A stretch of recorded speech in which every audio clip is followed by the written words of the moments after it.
लड़े थे, विधानसभा का भी चुनाव लड़े थे, सफल नहीं हो पाए। इस बार एमएलसी के चुनाव में सरगर्मी तेज हो गया है और उसमें आप उम्मीदवारी कर रहे हैं, और किस लिए उम्मीदवारी कर रहे हैं?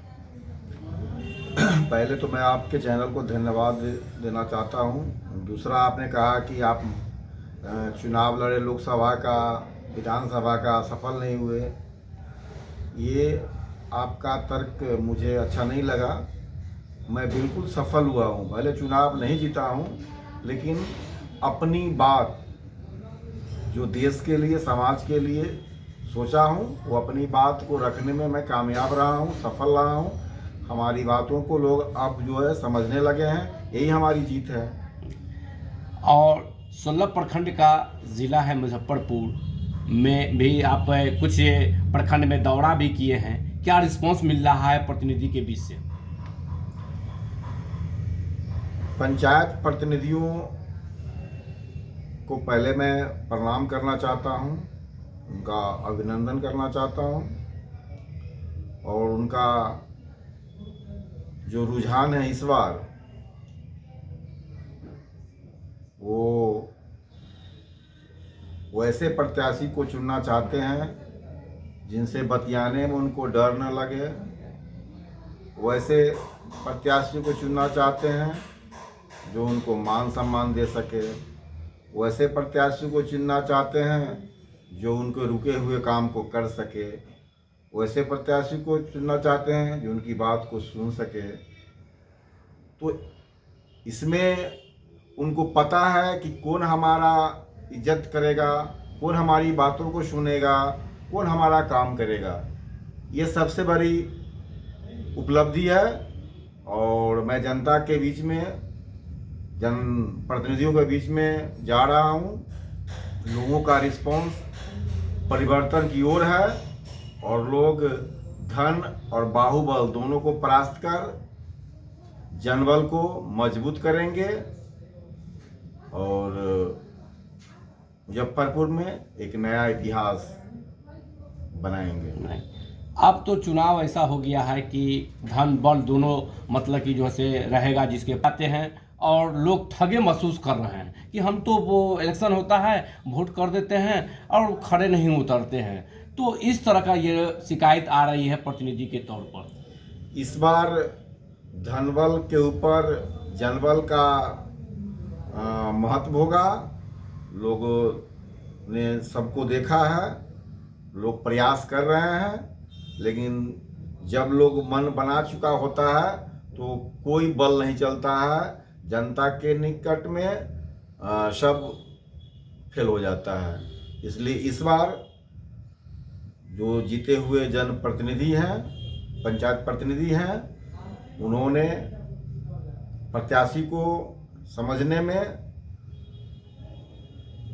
और समझने का प्रयास कर रहे हैं। उन्होंने समझ लिया है कि कौन मेरा बात सुनेगा, किसके सामने में मैं बिना डरे हुए अपनी बात को रख सकता हूं, कौन हमारे काम को कर सकता है। और इन सब बातों पर, इन सब मुद्दों पर इस बार का चुनाव होगा। लोग पैसा बांटने के लिए, लेने के लिए स्वतंत्र हैं, पर लोगों को इस बार मुंह की खानी पड़ेगी। वैसे लोग जो पैसा के बल पर और बाहुबल के ऊपर भरोसा करके चुनाव जीतना चाहते हैं, वैसे लोगों को इस बार मुजफ्फरपुर के जो नए जनप्रतिनिधि हैं, पंचायत जनप्रतिनिधि हैं, वह परास्त करने का काम करेंगे। और हमारे जैसे जो उनके बीच से आते हैं, जो पिछड़ों का बेटा है, जो गरीबों की लड़ाई लड़ता है, लड़ते आ रहा है, उसको एक बार मौका देने का निश्चित रूप से काम इस बार करने जा रहे हैं। राष्ट्रीय अध्यक्ष आरजेडी के कल बयान भी आया है सामने कि बोल रहा है कि सबसे अधिक जो है से प्रतिनिधि हमारे पार्टी के समर्थक मतलब जीत के आए हैं सामने। और चूँकि ये पार्टी विशेष पर चुनाव नहीं होती है, एमएलसी का चुनाव, और उसको सब अपने अपने मतलब गठबंधन, महागठबंधन हो, एनडीए हो, उनके भी प्रत्याशी सामने आ रहे हैं, सब आ रहे हैं। तो इस तरह का हलचल है। चूँकि वो पंचायत जो चुनाव होती है उसमें भी मतलब कि पार्टी विशेष पर नहीं हुई है इस तरह का। तो ये मतलब कि किस तरह पार्टी मतलब कि एक दूसरे को खड़ा करते हैं समर्थन में? देखिए, लोग अपने अपने मन से ख्याली पकाओ जो पकाए, लेकिन जो जनता इस बार जो जनता के द्वारा चुने हुए पंचायत जनप्रतिनिधि हैं, वो अपने स्वविवेक से निर्णय लेकर और अच्छे प्रत्याशी का चुनाव करेंगे और अच्छे प्रतिनिधि का चुनाव करेंगे, सभी दलगत भावनाओं से ऊपर उठकर। ठीक है, सब चुनाव में आए हैं तो अपना अपना काम करेंगे और सब लोग जी तोड़ में जोर लगाएंगे, पर अंतिम निर्णय जो जीते हुए प्रतिनिधि हैं उनका होगा और उनको जो आदमी दिल जीतने का काम करेगा, जीत उसी की होगी। अभी जो पंचायत चुनाव जो हुआ है 2021 का हुआ है उसमें 85% मतलब कि नए उम्मीदवार को मौका मिला है, युवा के खासकर और शिक्षित को लोग चुने हैं। तो क्या लगता है कि एमएलसी का चुनाव में भी बदलाव होंगे? यही तो बड़ा परिवर्तन है कि युवा जो आया है उसमें नया जोश होता है और वह किसी का नहीं सुनता है। उसने जो सोच रखा है और युवा को जो मान सम्मान देगा, युवा का जो बात सुनेगा, जीत उसी की होगी। आप क्षेत्र में मतलब कुढ़नी में देखा गया है, घूम रहे थे और औराई में देखे हैं, कटरा में देखे हैं, कुढ़नी में देखे हैं, सकरा में देखे हैं, मतलब कई गो प्रखंड में आपको हम देखे हैं कि दौरा कर रहे थे सारा चीज़। कई प्रतिनिधि लोग से मिले हैं, क्या आपको उधर से रिस्पॉन्स मिल रहा है उधर से प्रतिनिधि की तरफ से कि समर्थन के लिए?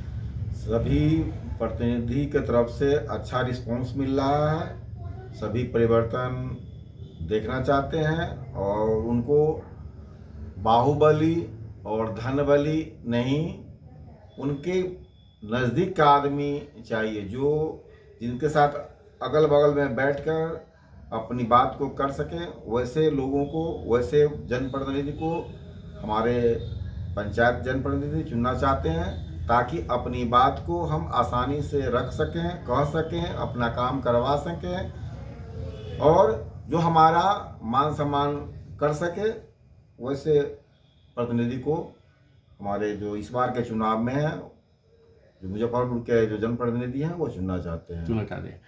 पहले चुनाव होता था रोटी कपड़ा मकान इस पर होता था, अब चुनाव जो है से चेहरा देख के और ये करके चुनाव होता है। तो इस तरह का ये सामने आ रहा है। अभी जो यूपी का चुनाव हुआ है, मतलब फर्स्ट चरण का चुनाव हुआ है, उसमें मतलब कि जो है से जो मिल एग्जिट पोल जो दिखा रहा है कि किसी एक दल पर दिखा रहा है। तो इस तरह का मतलब कि बदलाव यूपी में भी लोग चाह रहे हैं और मतलब कि जो है अब जो है से चुनाव हो रहा है, अब किसी का नहीं सुन रहा है प्रतिनिधि, अब मतलब अच्छे प्रतिनिधि को चुनाव कर रहे हैं आम जनता।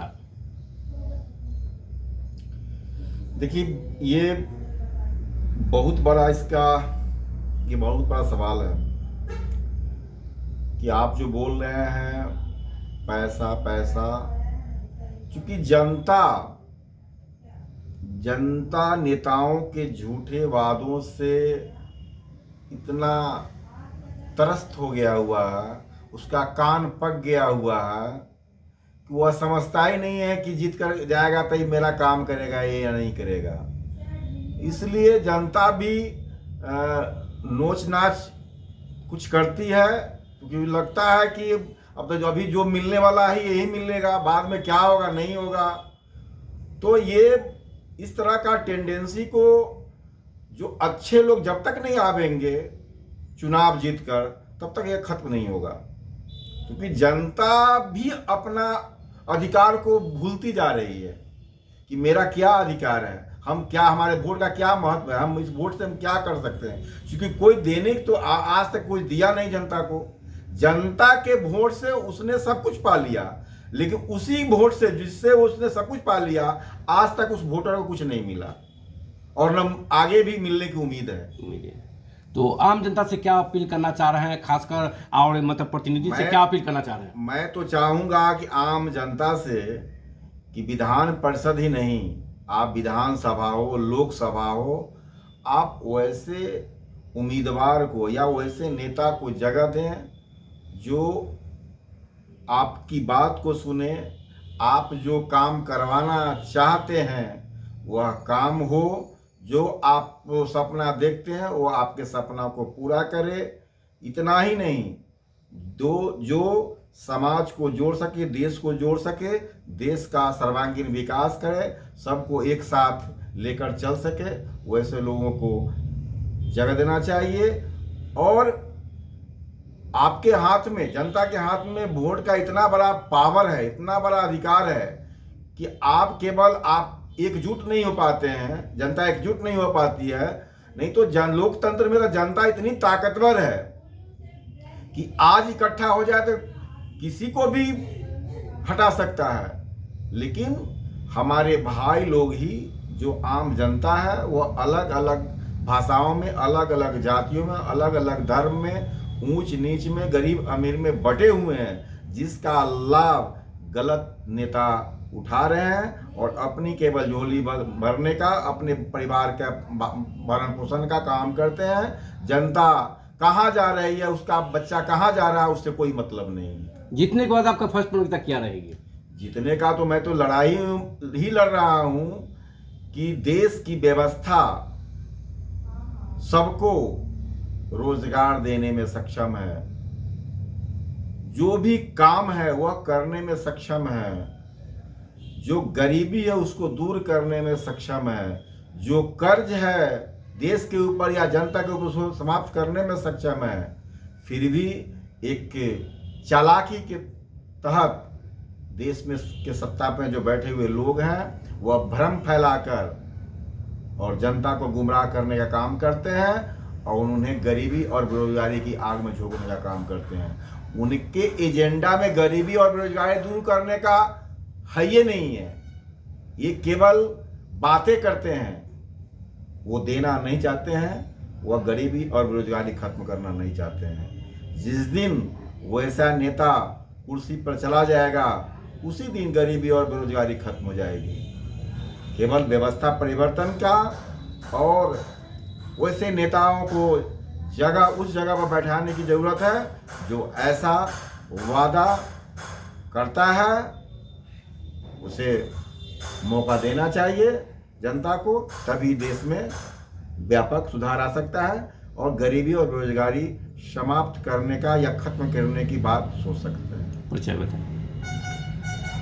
मेरा नाम सुरेश कुमार और मैं राष्ट्रीय आम जनशक्ति पार्टी का राष्ट्रीय अध्यक्ष हूँ और मैं पुनः एक विधान परिषद उम्मीदवार के नाते मुजफ्फरपुर के त्रिस्तरीय पंचायत जनप्रतिनिधियों से अपील करना चाहता हूं कि इस बार